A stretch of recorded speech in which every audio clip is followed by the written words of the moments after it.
My name is Dick Mitchell. The Design Review Board is the committee in the city that promotes design excellence, and we're a group of architects, landscape architects, a developer, a contractor, planner, and a representative from the Public Arts Commission to talk to designers early in the process and offer what we can to promote good design. Okay, here come a few more. Now we have a real quorum. So Jeff, could you take a roll call, please? Fine.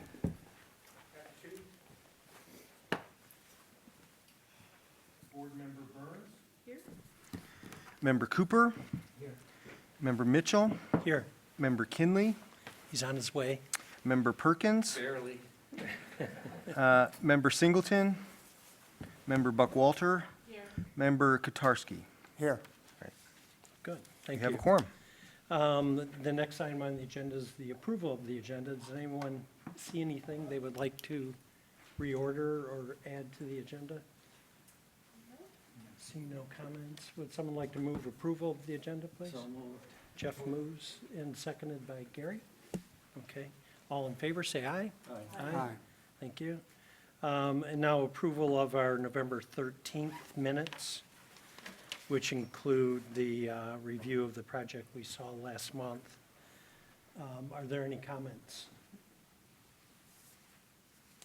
Seeing none. Okay, would someone like to move approval, please? So moved. Okay, this time it's Gary and Jeff is the second. Second. All in favor, please say aye. Aye. Anyone opposed? Okay, thank you. Next on our agenda is public commentary. We have two public commentary periods. This one, the first one is for items that are not on our agenda today. And then following the review of today's petition, we'll have another public commentary if anyone has comments about the petition. So is there anyone who would like to speak about items not on our agenda? If you could step to the mic and give us your name and address, please. Hi, my name's Sophie Grier. I'm a very new addition to the Public Art Commission, and really probably what I'd like to talk about eventually is the building on the agenda, but I just thought I'd introduce that I'm here, and a couple of the things I would like to mention today are about the light pollution ordinance that Dark Sky Association is bringing before the council, and also about bird protection, where birds are, their numbers are declining dramatically. And one of the things that is a problem for birds, especially migratory birds, is windows and crashing into windows. So I just wanted to raise those as an issue later on, just so that they can be considered. So perhaps not now, but later, if that's okay. That's fine. If that makes sense. That's fine. Thank Thank you. Could you repeat your name and address for us, Yeah. just so we get it? My in the name is record? Sophie Grier, Sophie, Grier, Grillet. Thank you. Thank you. Okay, now regular business. Before we get into the petition today, we need to approve the 2020 schedule, which I didn't see attached, but we discussed last month. Oh, isn't there? Oh, camera has it. Any comments on the schedule for next year? Okay. Would someone like to move approval of the 2020 schedule? Tamara? Gary looks like he's going to support. All in favor, say aye. Aye. Anyone opposed? All right, thank you. Okay, now, the petition for 340 East Huron, the University of Michigan Credit Union. We're going to start out with Jeff Kahn, our planning staff member's report. Thanks, Dick. I just have a brief summary.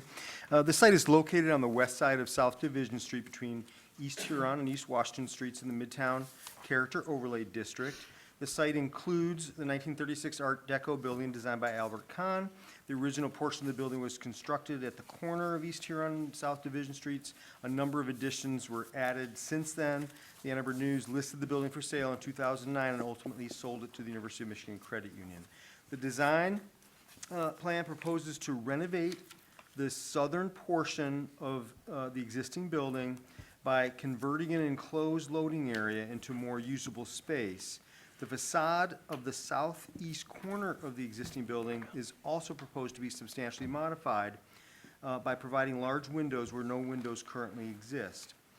Additionally, the petitioner is proposing to demolish the one-story, 394-square-foot loading dock and replace it with a one-story, 511-square-foot pedestrian entry area with service access. The existing dumpster will be relocated from the loading dock area to the southwest corner of the site. My staff report includes a number of comments on site context and site planning, the building itself, as well as building elements. Lastly, staff did recommend the petitioner consider adding solar panels on the roof and asked the petitioner to consider black metal exterior siding to match the existing black trim color of the building. And that's the summary. Great, thank you very much. Okay, the design team is here. If someone would like to make a brief presentation and introduce your team, that'd be great. Thank you. Thank you. My name is Dan Whistler with Daniels and Zermatt Architects, 2080 South State Street. With me is Fred Vasquez, a member of our staff, and also members of the credit union, Deanne Ramos, the Vice President of Branch Operations and Facilities, and the credit union's Facilities Manager, Mike Nicholas. So we're here primarily to answer any questions that you may have. But if you're willing, I will be happy to take you through a kind of a brief overview of the project and what we have contemplated for a presentation. As Mr. Cahan said, we are working with an existing building that was originally dates from 1936. The northeast quadrant of the building was the original Everett Kahn building, and this building has grown over time. So in 1962, an addition was placed onto the west side of the building, basically the same depth as the Albert Kahn, which is about the northern half of our building. In 1965, another addition, like Colvin Robinson Wright, was added on to the southeast corner. That addition primarily contained a large press bay for the growing Ann Arbor News operations.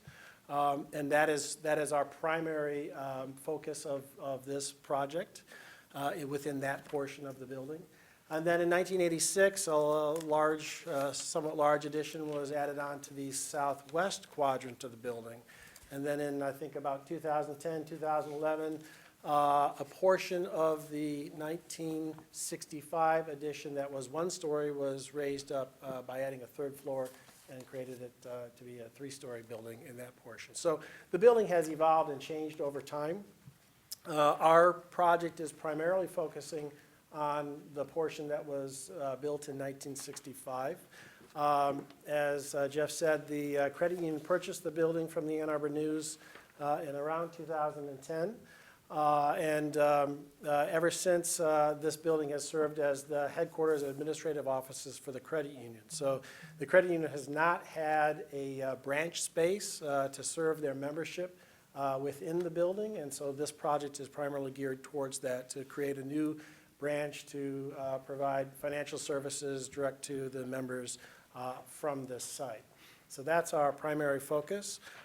As we take you through, our building, as I'm sure you're familiar, the building sits fronting on the street. We have an existing parking lot on the west side. And the primary areas that we're touching, at least from an exterior standpoint, are the southeast corner that addresses the intersection. And then removing the former loading dock or current loading dock and service area, which is going to be created, removing that, adding a new entry for the branch, and sort of maintaining the service aspect for the building for waste and recycling functions. And then moving the dumpster and enclosure and everything that was in the loading dock per se into a new enclosure that's on the southwest corner of the site. So that's kind of the overview. The portion of the loading dock, we're obviously raising grade so it's no longer depressed, and bringing a new barrier-free entrance into the branch, and then kind of creating a wall as a backdrop to help strengthen that sense of entrance, and also screen kind of the service side of that portion of the building. This is our existing plan. You can see the sort of footprint in white of the loading dock. It's fairly modest. I think it's about 390-some square feet that we're removing, adding back about 500 square feet in the new branch, so a physical change of about 117 square feet of actual increase of footprint. This is the branch footprint. Right now, since the credit union purchased the building, the press bay, which is really a 3-story kind of height space, or 2.5-story height space, has been sort of underutilized space. It's basically storage now. And so this project is going to capture and utilize that space. We're infilling a extension of the 3rd floor in that high bay space, and using the lower floor, which is kind of really 1.5 stories, for the branch in the zone you see highlighted in blue. The green area is the entry courtyard or element as we come into the space. This is sort of technically a 3-story building. The Albert Kahn building was designed as a 2-story building with a small, modest mezzanine. And our current approach in documenting the building is that original mezzanine is now called the 2nd floor, and that 2nd floor is just a portion of the building. It has very low floor-to-floors, somewhat compromised as space goes. And then what was the original 2nd floor of the Albert Kahn building is now what we call a 3rd floor. So a good portion of just the southern half of the building actually has 1st floor and basement space and 3rd floor space. There's no 2nd floor space. So just so you understand the general layout of how the lay of the land goes for the facility. One major objective, that's the 2nd floor. We won't spend a whole lot of time on that. And this is the 3rd floor infill, where we're actually adding physical space inside the existing building envelope. Sections that are showing the heights.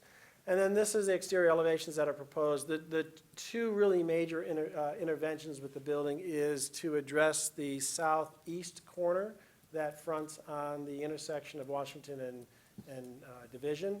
As I said, that 1965 addition, which was artfully designed, really housed a manufacturing space of that large press, and did not have the need for windows or any type of natural light. Natural light could have been nice, but it was really manufacturing space, not office space. So it had a different purpose than what we see today.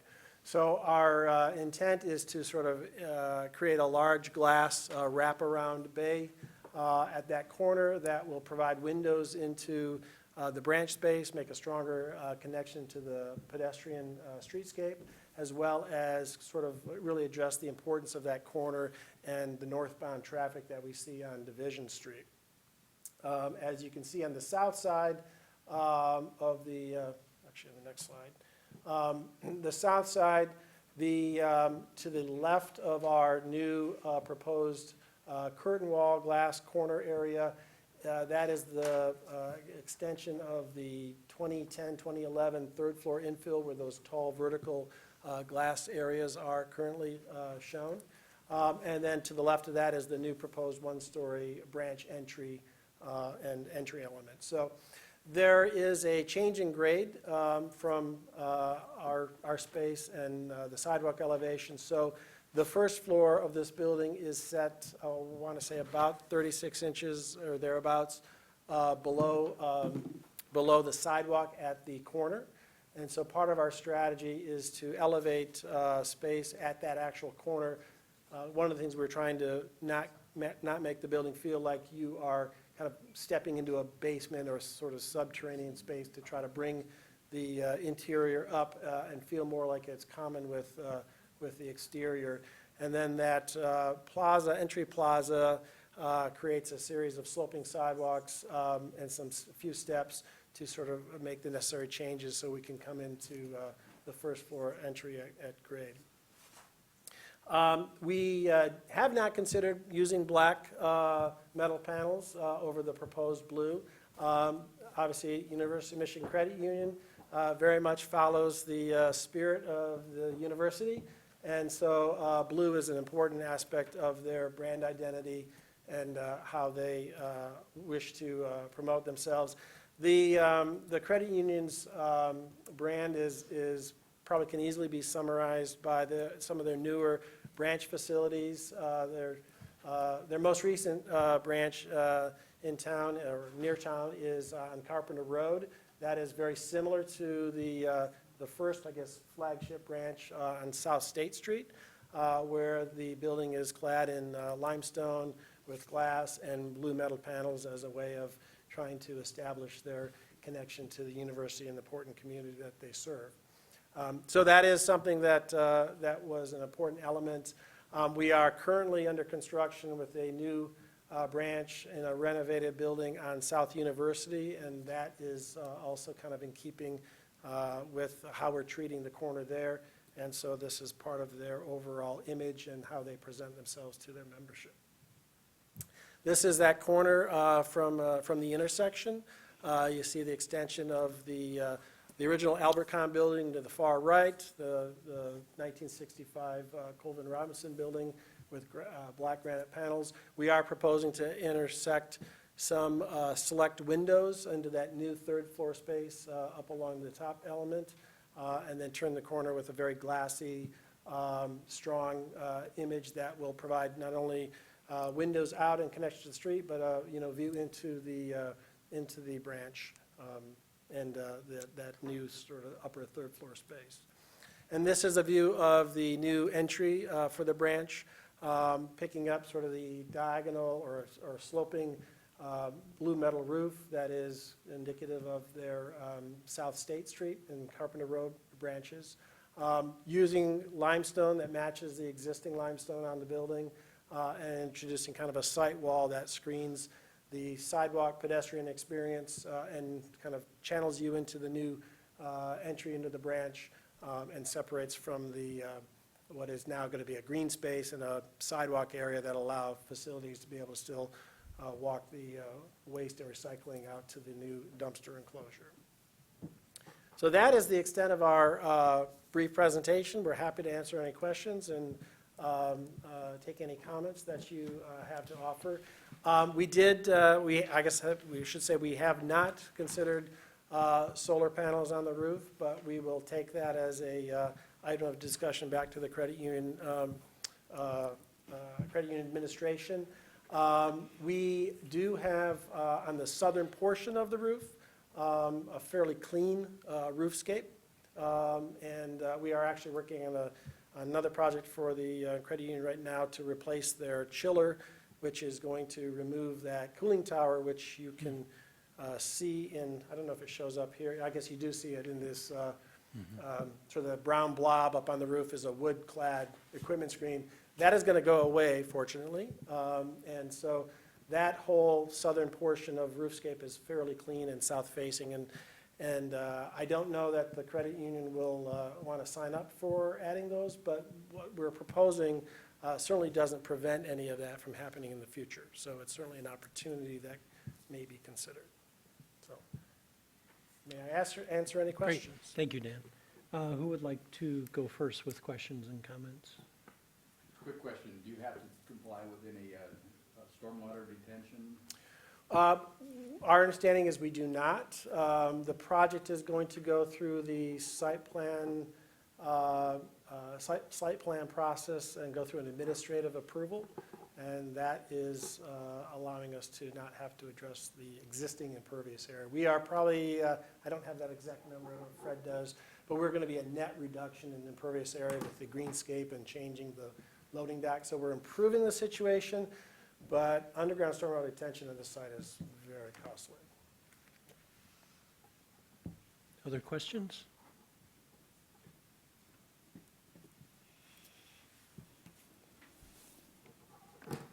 People are soaking it in. Go ahead, John. I'm John.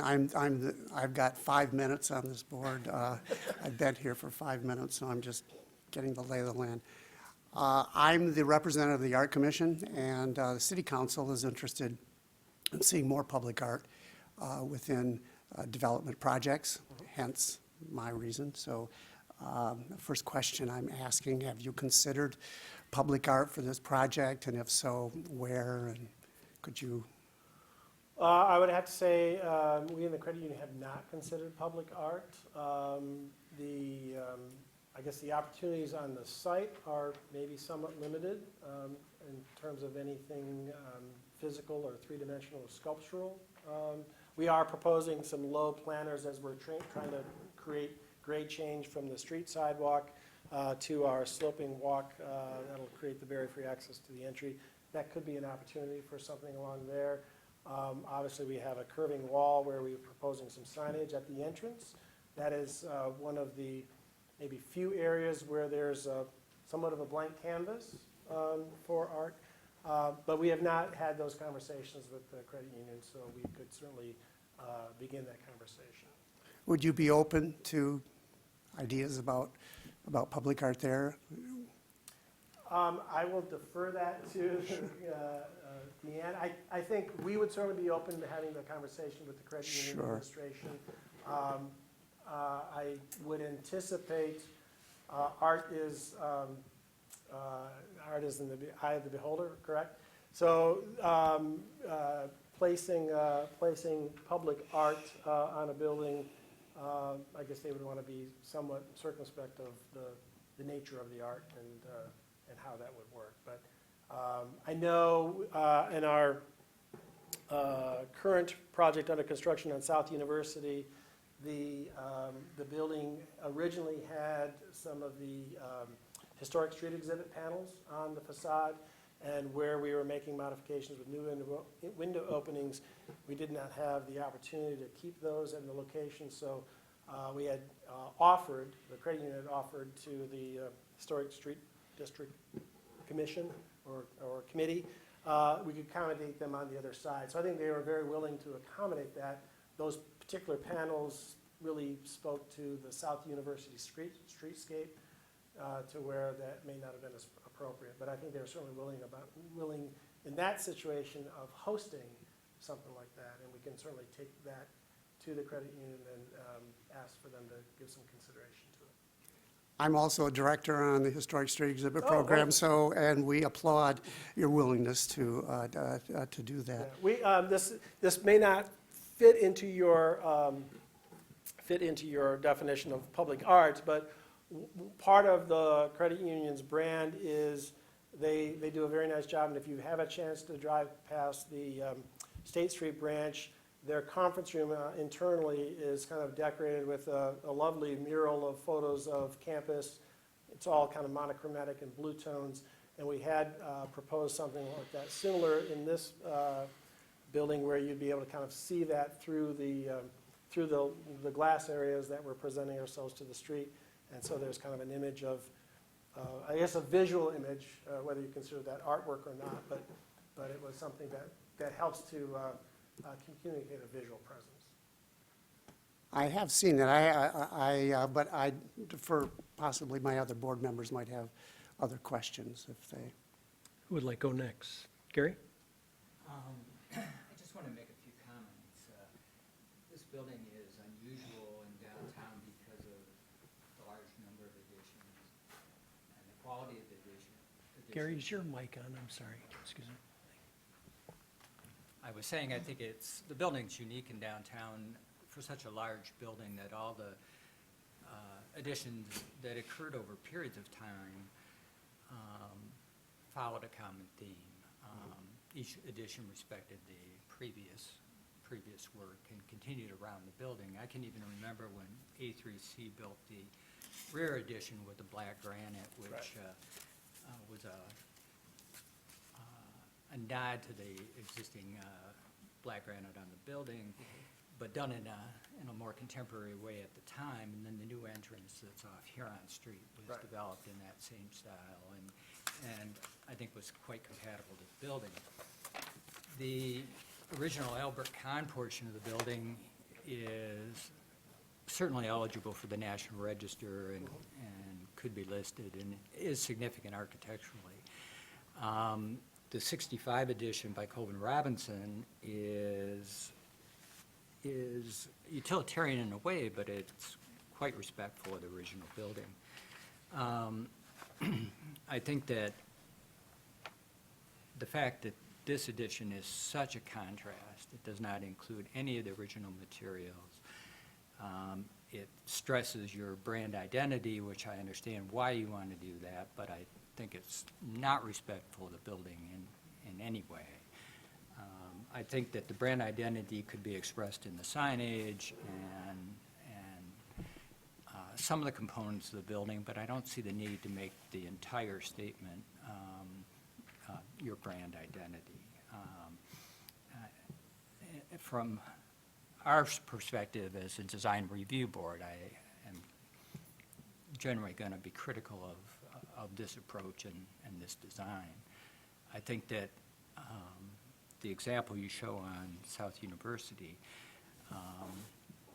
would be exactly like this, and I think that addition is, or that modification to that building is unfortunate. May I respond to that? Sure, go Okay. ahead. I appreciate your comments and your thoughts. Just to clarify, I think your comments are mainly geared towards the corner glass intervention, and I understand your sentiments. We are, in the other aspects of the project, we are being very sympathetic to the existing materials.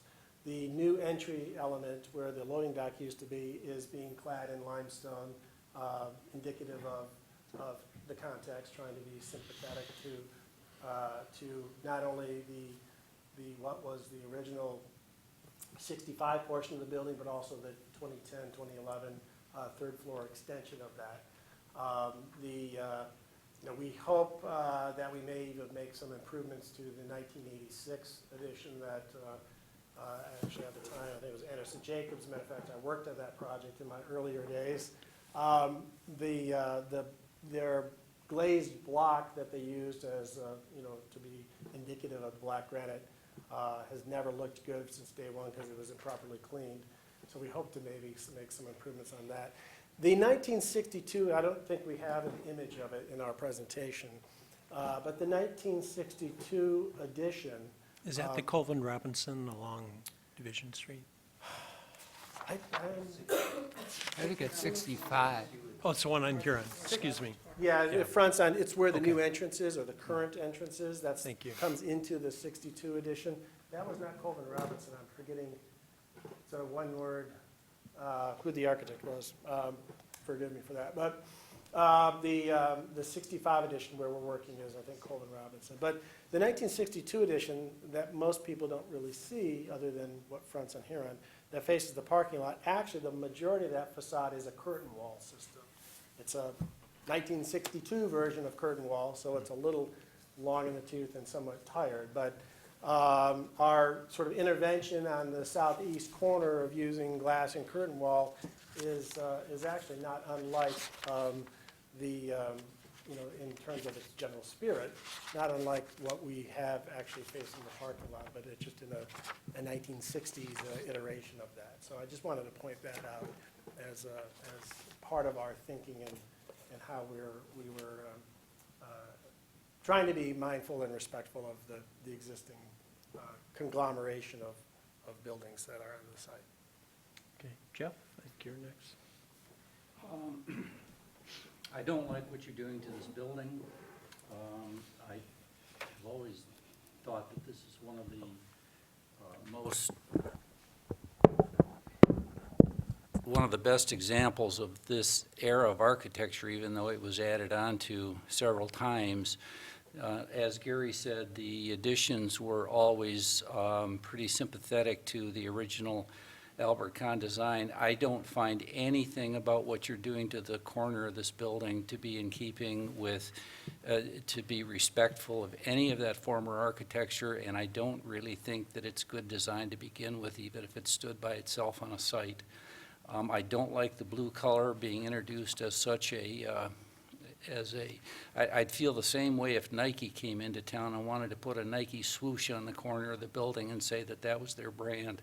I feel the same way about this. It's just inappropriate. I don't mind what you're doing to the loading area. I think having a main entrance for your facility is fine over there. It's sort of tucked behind the corner. I still don't like the blue. I have nothing against blue or the University of Michigan. I just think that this black and white and tan building, it just doesn't fit with it, in my opinion. The fenestration along the south side, I'm not sure if that was when that addition was done, but I like that. I don't see why that couldn't have been incorporated with this. So, I mean, I hope you'll take some of these comments to heart. I just think that what you're doing to this building is not good. I think it would be nice if the building is sort of being adaptively reused into 2019, that there are elements of the existing architecture that could and should be used. Tim?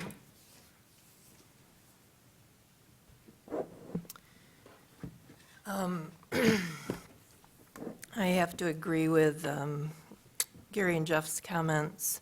I know this is a tough building. It's we've talked about it in the past, and but I love the credit union. I've been a member for 40 years, continue to be, and I'll find your branch, whether it's got blue on it or not. I think the brand identity is taking over the design in this case.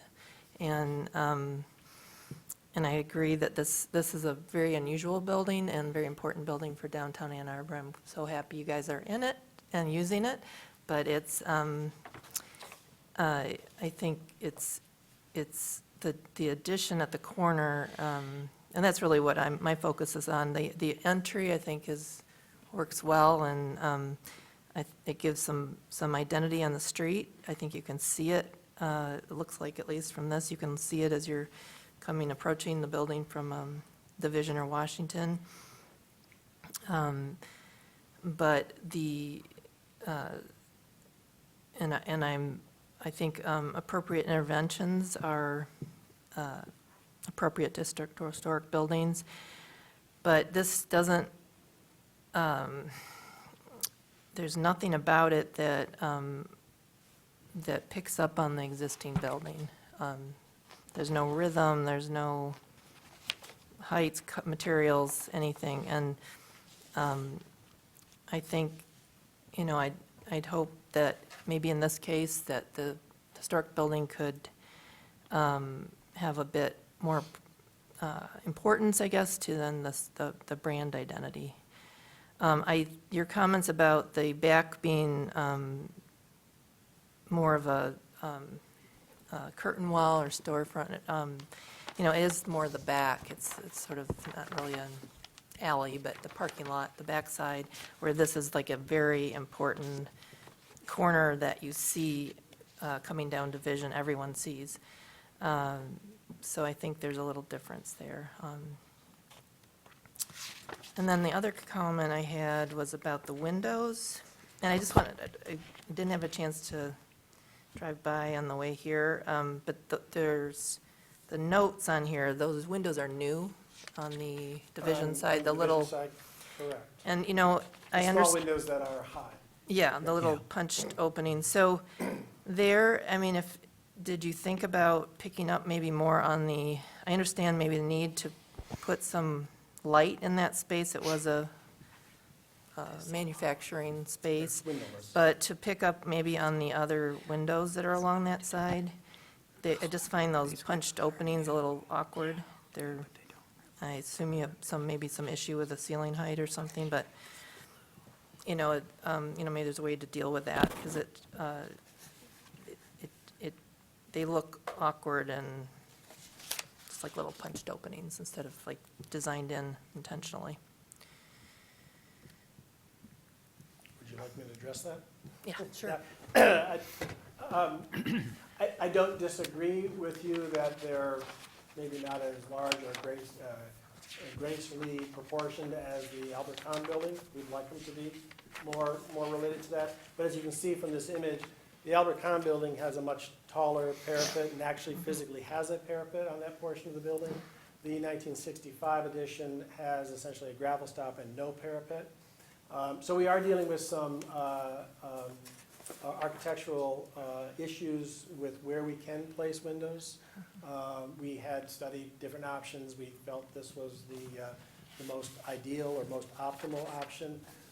We are picking up the sill datum, but we really can't go much higher than that. And the other aspect of this that is coming into play is there is cross bracing within the column bays. And so these are strategically placed where we are not cutting through cross bracing. So we have sort of limited opportunities where we can't just do every bay without some major structural intervention to the building's lateral stability. So we did look at different options, and this seemed to be the most regular and most fitting that we could achieve given the existing constraints that the building presents to us. Thank you. Corey? Yeah, hi. I'm really in agreement with my colleagues here on the lack of response to the historic building.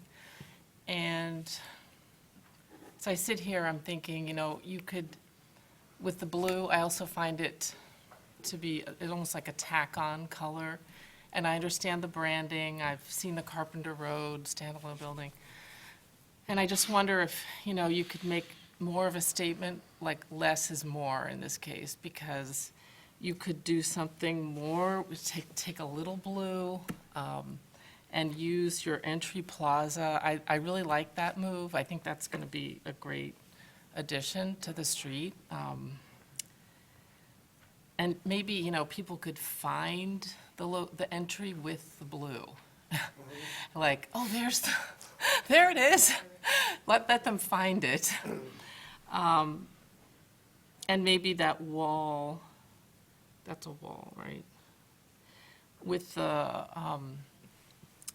University of Michigan with a sign on it, that could be where you play around with the color.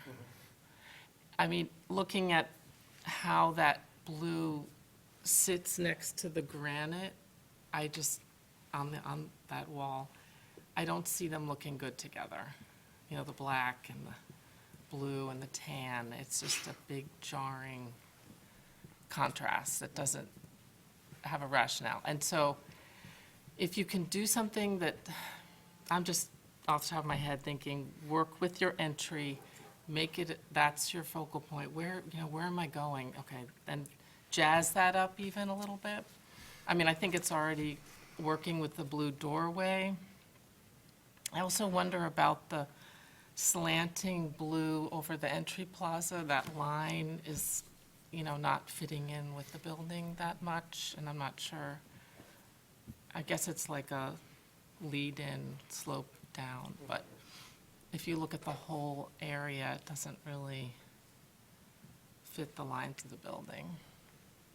It is unique in that it's trying to help to emphasize the entry so one can find it. Obviously, you might expect the entrance to be at the corner, and because we're somewhat mid-block with this entry element to kind of come in as a barrier for entrance without steps, we saw the opportunity of an accent color, a splash. Sure. To draw the eye. So, I mean, the last thing I would like is somebody walking down the street to have difficulty trying to figure out where the entrance is. So it was in that Sure. thinking of trying to say, this is where you go. We wanted the corner to sort of not only create a window into the credit union, but also to sort of address that special aspect of the site. But we didn't want people to stand there at the corner trying to find the front door. So this was, and I understand Sure. what you're saying. Where's the right level of pizzazz? Right, Right. I hear what you're saying. okay, thanks for listening, yep. John? Oh, I'm sorry, Bill. Go ahead, John.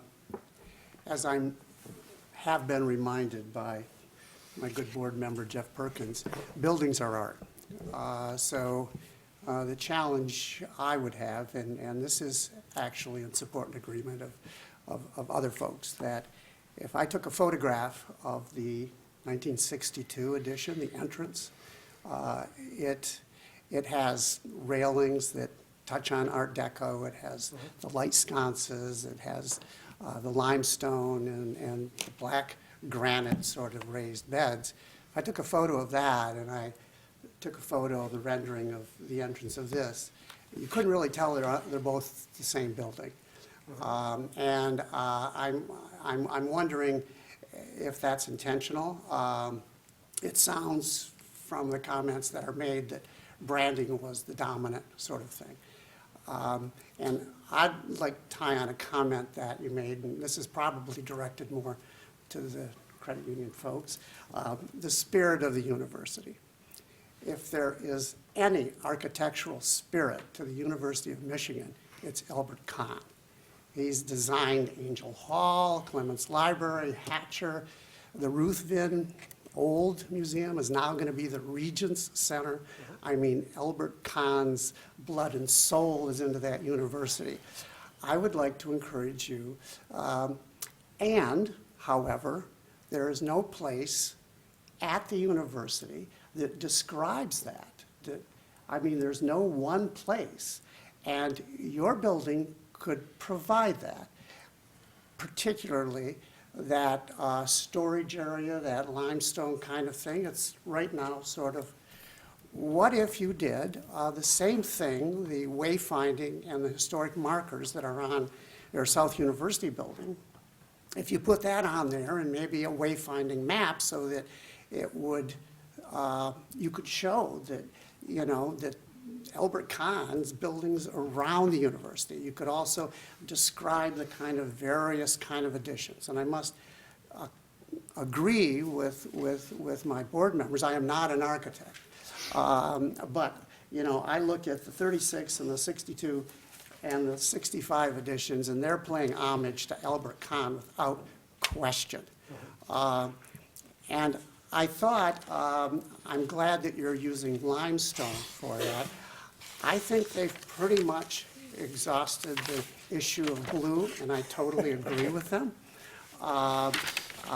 However, some small little details maybe you could consider is the raised beds there. Could that be granite, and could there be a seating on top of that? And we have guidelines indicating that the pedestrians, so, you know, I'm 73. I walk around town, I'm constantly on the lookout for some place to rest. So it would really be an enhancement. And I think Tamara was a 40-year member of the credit union. So am I. My wife and I, she's on the faculty.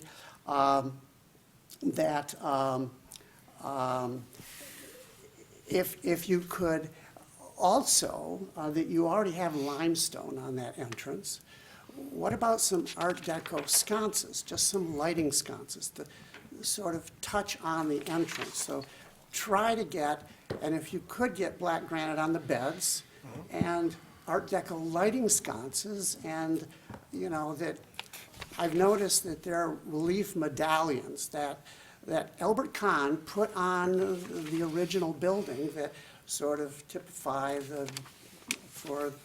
I think it's the sections of newspapers and stuff like that. This is a credit union. What if you took off of that and did money medallions? So, you know, from wampum right to Bitcoin and kind of, but, you know, just teasing it. Sure. I know the blue is an issue for everyone, and it is for me, and I'm not minimizing that. I'm just saying that if you seize the opportunity of Albert Kahn and have this be a location where you can easily see that the U of M campus through some kind of wayfinding, and that's part of our guidelines, the pedestrian experience, and a description of how this building got built, and I'm sure the street exhibit program would be more than willing to help advise you so that it is kind of similar. But those are just some ideas. I think it's an improvement on the loading docks. I must say that. But I am struck with the challenge of looking at that front entrance and the rear it kind of looks, someone told me, architectural mullet, you know, like business in the front, party in the back, or something like. I have a hard time, you know, sort of connecting that. And so if you could give me a way of explaining this to Ray Detter, I would be very appreciative. That's all I have. Bill, I see you've turned your mic on. Are you- I did. Okay, let her rip. Yeah, Boy, do I have a lot to say. okay. No, I agree with the comments from my architect cohorts here. I think something that's more sympathetic to the con design, particularly the blue. And I want to speak to your concern about the wayfinding and people coming up to the corner and feeling stupefied of how to get in the building. This is supposedly one of the smart cities of the country. I'll be willing to bet that everybody can figure out where that front door is. It's certainly the next time. So I'd be less concerned about that. You certainly have the opportunity for the University of Michigan Credit Union signage, whether you do it finally this way or not. They see where it is. I don't think that having the blue there is a significant enhancement for the wayfinding. I think that people generally would find it a detraction, sort of like what happened with the halo at the, we all know that fiasco of the stadium. I'm not saying this is like the halo, but there are some footballs in Storia someplace that you could put on the top. Being humorous. Anyway, I think some work is still to be done. So, thank you. I'd like to make a couple comments, Go ahead, Gary. unless you were going to go. No, go ahead. I'm done. I think that we've seen a lot of projects. I've been on the board several years, and our board is basically not obligatory, and you're not required to directly respond to our input. And, however, I think most people come before us, take our input seriously, and I really think this is probably, in the last 3 years, a project that we would like to have you reconsider, seriously reconsider. And I think it's a move in the wrong direction, and I think you really need to start over and work with the existing building and let go of the major brand identity statement. Okay, and I've got some comments. I'm going to differ a little bit from some of the commentary. Dan, do you mind going to the north elevation? I know you're not doing much there, but if you could show, let's see, back one. There it is. Yeah, Huron right, Street in right, the upper right? right in the middle. Right, middle right. So I see Huron and Washington as two very different streets. Huron has high-volume traffic in east and west, and it is the elevation that will be seen, the north elevation, have the most eyes on it as people are going by, but it's at 25 miles an hour, and so this sort of, when it's sort of this majestic Albert Kahn facade is really something I think to be celebrated. And the credit union has done a great job with real discrete signage up in the upper architrave. I think it's very subtle and very appropriate. The thing that I see in that elevation that jumps off the page at me is the main entry right in the center bay. It's drawn here as a door and transom, but Yeah, it's actually it was a window infilled. That's correct. That's- with the a drawing is knee incorrect. wall below it, just like the Right. windows on either side. Correct. And on the east elevation, two of the original aluminum doors at the south end of the Albert Kahn original building are still intact. Correct. And they're Those- pretty cool doors. With a small canopy, right? Yeah, and there's a little rounded Yeah, very Art canopy. Deco. So a gesture to this facade might be to try to recreate, or maybe if they still exist, reinstall those two doors. I know you don't want that to be an entry. It doesn't have to be a functional doorway. Maybe you can facilitate that with hardware options. But if that facade could be made more like it was originally designed, and it's very close, and maybe effectively lighted with some uplighting, I think as people are going by at 20 miles an hour, it would give a real good glimpse. It'd be a very majestic statement, I think, and become our public art. I think we don't need to do much to that facade other than just respect it and let that be the public art. And also, this street is the entry point that you'll continue to use, I presume, for the business function, all the office spaces, whereas the Correct. Washington Street, to me, is quite different. And looking at the same image along Division, the east elevation, the building, the original Albert Kahn building can be seen with a real high architrave with the two bands of inset aluminum. And then right at the midpoint where, I don't know which year addition that is, but where the printing press used to be, it steps down Correct. 3 or 4 feet. So it starts to recede. The bays are still detailed and constructed the same way. They're not glass, they're granite. But it's a stepping back from the original Albert Kahn design. I think the same thing happens on the north elevation at the barrier-free entry. Everything steps back and lets that original building shine. So to me, making the most of that and illuminating that building and letting it be seen is one design approach. And then as you move further south, I'm not as troubled by the more contemporary proposal you've made at the corner.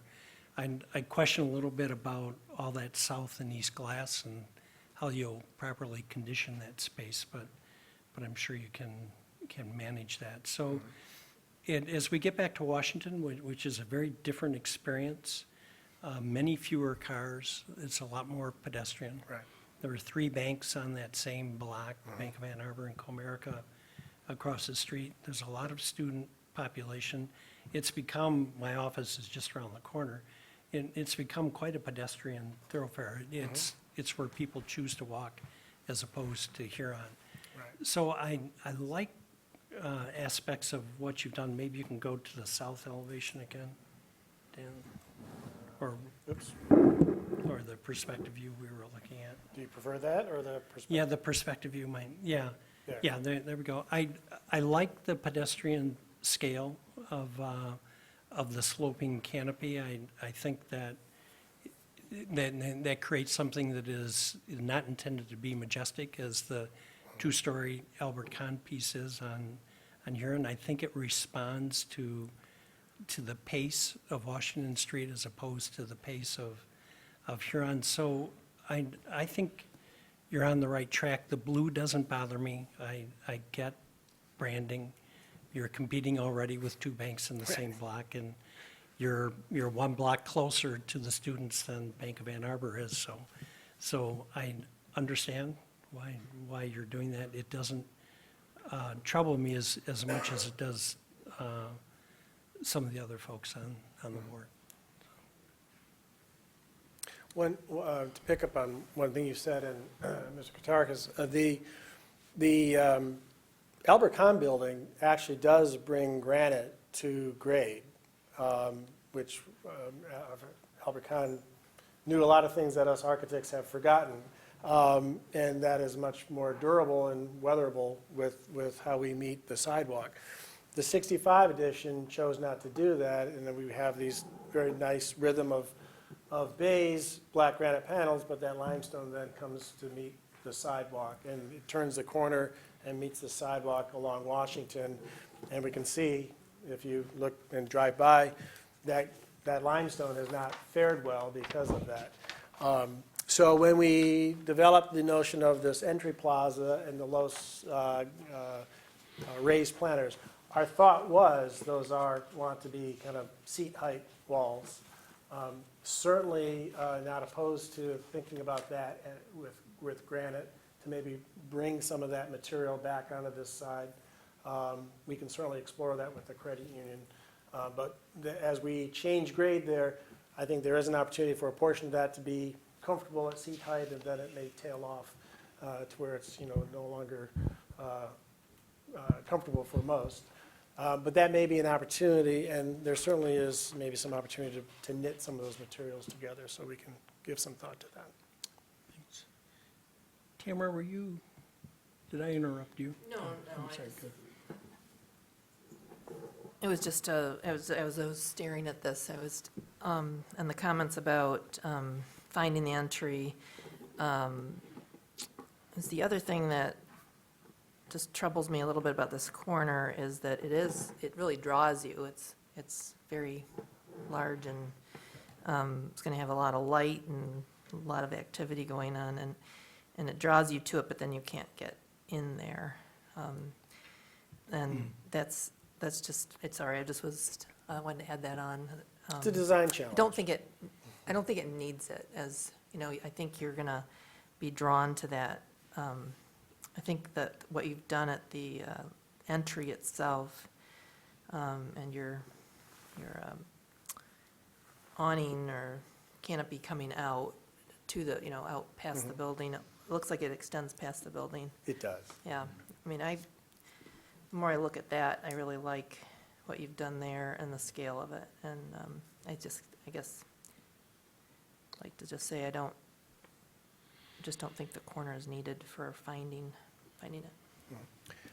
I know credit union members will quickly learn where the front door is to the branch, but the building will continue to have two public entrances.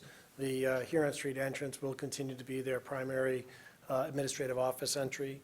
And this Washington Street entrance is primarily there to serve the branch and perhaps a higher foot traffic of people coming and going in and out of the building. So we are trying to make them somewhat distinct and unique to maybe distinguish their two sort of different functions. John? Just one final, and Sophie Gillet, who is our newest art commissioner, has educated me about a new lighting ordinance that's going through the city, and I don't know if are aware of it or not, but it's spearheaded by the Michigan Dark Sky Association, and this is across the country. I mean, the point is that it's efficiency with lights. It's not no lights. It's just no lights above, because they really do impact migratory birds, and we're right on a migratory flight. So I only mentioned this to say that you should be aware that there's an ordinance coming, that I don't know what your lighting is about, but if you could think about it in terms of lighting down, not up, it would be appreciated by everyone. It may be required by the time you get through planning. Also, your curtain wall, and what Sophie so eloquently says and has educated me, and the Washtenaw Safe Passage, and this is the Audubon Society and so forth, that a lot of these curtain walls are killing birds. And I have a modern addition on a mid-century modern house, and just over the past summer that at least 5 birds have killed themselves flying into these things. And so it brings me back to public art, that there are some public art applications that could not diminish this, enhance this wall, and help birds. And there is a U of M artist, Jim Cogswell. He's a friend, but I'm not promoting him. He does vinyl on buildings, and he's done a wonderful project on Mott Children's Hospital, UMA, and it's spectacular. So for that curtain wall, it might be an option to think about public art and also helping birds. So my hat's off to Sophie for educating me, and I'm trying to spread the word, so to speak. Thank you, Chair. Sure. Any other final comments, anyone? Okay, thank you very much. Thank you. Appreciate Appreciate it. your input and your comments, and we'll take it back to the credit union. And fortunately, Mike and Deanne were here able to hear it firsthand as well, so we will take it under advisement, and we appreciate your time and time to comment and give us your feedback. Great, Thank you. you're welcome. I just want to make one quick comment. Oh, sure. We've been encouraging people to come back, and if your schedule allows, we'd like to see you back and see how you've responded and how the design has evolved. Thank Next item on the agenda is communications to the board. Is there anything, Jeff? Okay. And now is the opportunity for public commentary related to the project we just reviewed. If you could come back up and say your name again. Thank you, sir. Thank you very much for giving me 2 bites of the cherry. My name is Sophie Grier. I'm also on the Public Art Commission. And my father was an architect, and I'm a docent at UMA, and also an artist. And so I just wanted to make 2 very short points about some of the discussion that we've had here. One is, because I was a docent, I was giving tours of the Albert Kahn exhibition that was on a couple of years ago at UMA. And one of the things that struck me was that he went to Italy to study, and he had an opportunity for a scholarship. As a very poor young man, he had an opportunity for a scholarship to go to Italy to study the proportions of the architecture there and made drawings of it. And the thing that, through all the different styles and times, because he was very long-lived, that you noticed is his absolute adherence to classical proportions and proportionality. And none of the windows here in his building were square. He's very conscious of, the golden section and how elegant the proportions should be. So that was one point. And the other thing is about the entryway and making the entryway clear. I mean, I could well imagine, for example, on the signage at the front, which is a stone piece, that you could have a beautiful 3-dimensional sculpture, maybe a metal sculpture, that wouldn't stick out but would be 3-dimensional nevertheless, and would make it very clear that that was the focal point and where you go in. So that's just another possibility for using art in a practical sense to say, yes, here it is, come this way. So to go back to the point John was making that about the upcoming lighting ordinance, it is being written in the correct kind of format right now and hopefully will be passed soon.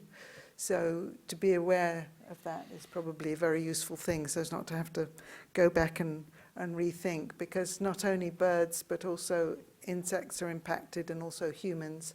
And the woman who started this whole Michigan Dark Sky Association is an astronomer at the university. So she's very much aware that we miss seeing something that our ancestors have seen for millennia, which is the night sky, and we can now only see a few things in it. So for all of those reasons, sleep patterns of every creature, including humans, is important. So that's why the Dark Sky Association, if you want to find more, you can email midarkskies@umich.edu and ask for information. And then, as John was mentioning, the impact on birds of large lit glass and the reflections that they see and misunderstand in them is huge. And if you want some information about that, I can supply it to you, perhaps if you contact me via the Public Art Commission. Also, you can look at birdsmartglass.org, birdsmartglass.org. They have some examples there of the way art decals and so on, been used on windows to reduce impact on birds. So thank you very much for allowing me that opportunity to contribute. Thank you. Any other final comments? If not, Tamara?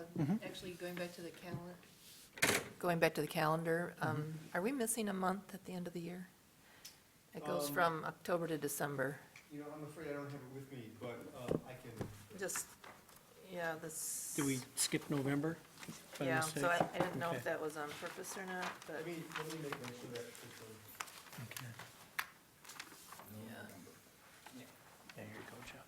Okay, Yeah, it looks like just a line was missed. yep, Okay, that's great, thank you. thank you. Anything else? Anybody?